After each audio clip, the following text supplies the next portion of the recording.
Yo, what's up mga ka-Oblock? So ngayong araw, andito nga tayo sa Mindoro, another Mindoro ride. So diretso nga tayo rito sa may tinatawag nila na Devil's Mountain. Ayan, nakita natin mga ka-Oblocks, no? Ang ganda ng mga tanawin dito. Pupuntahan pala natin mga ka-Oblocks yung bagong gawang tulay dito. Isa sa mga favorite spot o pasyalan ng ating mga kababaeng taga rito. Dahil nga mainit, ito, maliligo tayo sa ilog. At ito nga mga ka-Oblocks, no, bababa tayo rito para mas malapit tayo ng konti. Medyo malubak yung daan, kaya dandalan tayo. At medyo mabato. Ito nakita natin may mga naliligo mga bata.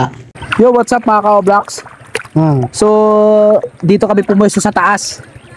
Kasi doon sa dulo, marami na ron. So, dito kami sa pinaka-taas talaga.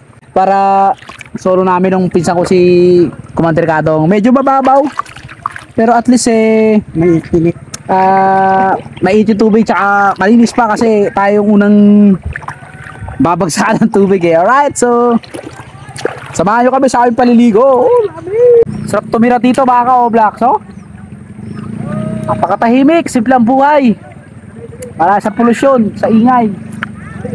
Tsaka libre pang maligo, walang bayad. Ang ganda pa ng view. Devil's Mountain, itong nasa background namin.